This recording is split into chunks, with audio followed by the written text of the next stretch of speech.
Hello, class. This is a full paper of the summary and response so that you can have a full example of what this would look like when you have a completed paper. This one is on The Lonely Good Company of Books by Richard Rodriguez. Don't forget to set up your MLA format correctly with your name, my name, our course and section number, and the due date. As well as your last name and page number up in the top right-hand corner of each page. And then give your paper a title. Don't just use the title of the reading that you've summarized and responded to. Add something to that title, such as summary and response. So this is the first paragraph of this paper. So what you want to do in your introduction is to state who the author is. You also want to give the title of the reading, obviously. Say a little something about the author, say a little something about the topic of the passage. So that's what this person did here. This reading, The Lonely Good Company of Books, is all about reading and how Rodriguez's relationship with reading changed from the time he was a young boy in school up through the time he finished school and moving into adulthood. So because it's all about reading, that's how this author started. They made a statement about that big topic, reading. Reading is typically thought of as boring, dull, or even lonely, something done out of necessity, not for fun or pleasure. That is how famed author Richard Rodriguez thought of reading for most of his childhood. So we have this broad statement, then we move into the author. There's a couple of sentences here just to give some brief bio information about the author. So you want to make sure you just include a couple of brief things about your author and then transition into your thesis statement. So your thesis statement will have the title of the passage, it'll have the author's name, and it'll state the main idea of the passage. So this you've kind of already written in your summary, so you just want to take your main idea statement from your original summary earlier this semester and move that up and turn that into your thesis statement. You might have to adjust the wording a little bit. You want to make sure it matches the quotes you're going to choose. But essentially, it's just that sentence moved up and kind of enhanced or refined. So this person says, his thoughtful and insightful story, The Lonely Good Company of Books, addresses the questions Rodriguez himself had as a child and uses his transformational personal experiences to help others who wrestle with the same challenges he faced concerning reading and education. So then they move on to their summary, which you have already written, right? And you're going to take my comments from that original summary, from the rubric. You're going to correct and make that a better version, a revised version of your summary, and build that into this paper. So you'll no longer have the main idea statement because you made that part of your thesis statement in this paper. So you're just going to start by going through the story and telling what your particular passage is about. So you'll need some kind of transitional phrasing like this person uses.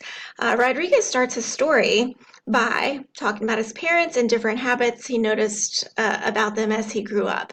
And then you'll just continue through the reading, which you already have, and again, just revise based on the comments I gave you the first time to build in your summary into this new paper. So when you get to the end of your summary, if you didn't already have it, make sure you have some kind of concluding sentence. Rodriguez concludes this valuable story by discussing how a passion for reading made him a better speaker and writer and awoke a confidence he was unaware of. So you're done with your summary, which you already had, and you're just improving.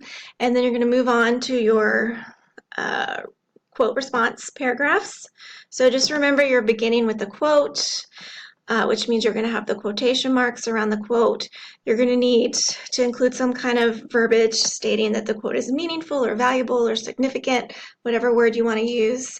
So this author says, is a valuable quote to this story because, and your topic sentence will state why it's valuable. And when you do that, it should have that thesis link back to your thesis statement.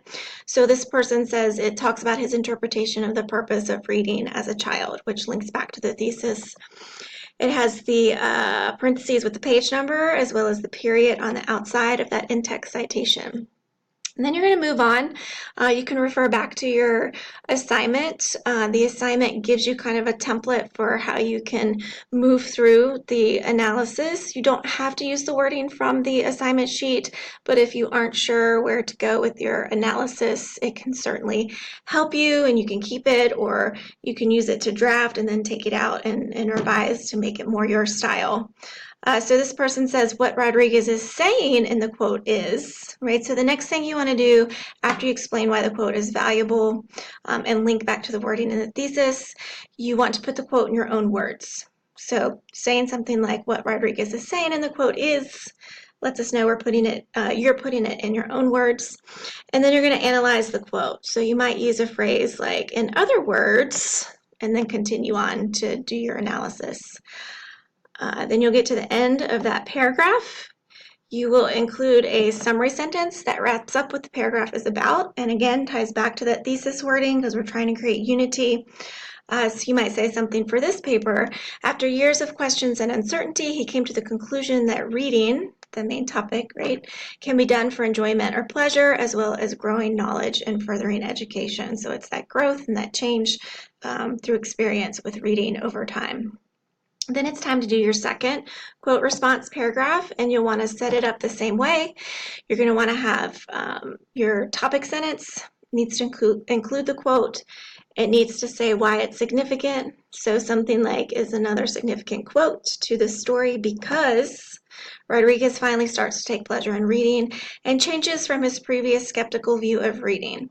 Again, it's got the in-text citation, the page number in parentheses with the period on the outside. And then you're going to put it in your own words. What Rodriguez means is, put it in your own words, and then continue with your analysis throughout the rest of the paragraph. Be sure to include that sentence at the end that ties everything together in the paragraph. Something like Rodriguez realizes books not only act like good company and give him legitimate joy, but they increase his education as well and spark a passion with him for more. Then you are at your conclusion paragraph. So your paper has been about your particular author, your particular reading. Make sure you include the title and the author's name somewhere in the conclusion. Reiterate the main idea that you expressed in your thesis statement. So you would have some terminology that takes us back and has that thesis link, and you're just giving us a fresh perspective after we've read your analysis. You're synthesizing everything and giving us this new outlook on your summary and response. So you might write something like this. In The Lonely Good Company of Books, Rodriguez discusses how he spent most of his childhood struggling to find answers in regards to the importance of reading. His passion for reading did not exist until he started recognizing the benefits of reading. And you'll move on to continue your synthesis. Again, remembering to use wording that reflects the thesis by using his life as an encouraging example to help others is reflective of the thesis for this particular passage. And then at the end, don't forget to include your works cited page. It should be the same one from your first paper earlier this semester, so you should have the corrected version of the works cited, and it should look just like this. It's our textbook. You'll have your author's name, your reading title, and your page numbers at the end, but essentially it'll look very similar to this. So hopefully this example helps you as you start to build your own paper, and I look forward to reading these papers here at the end of the semester.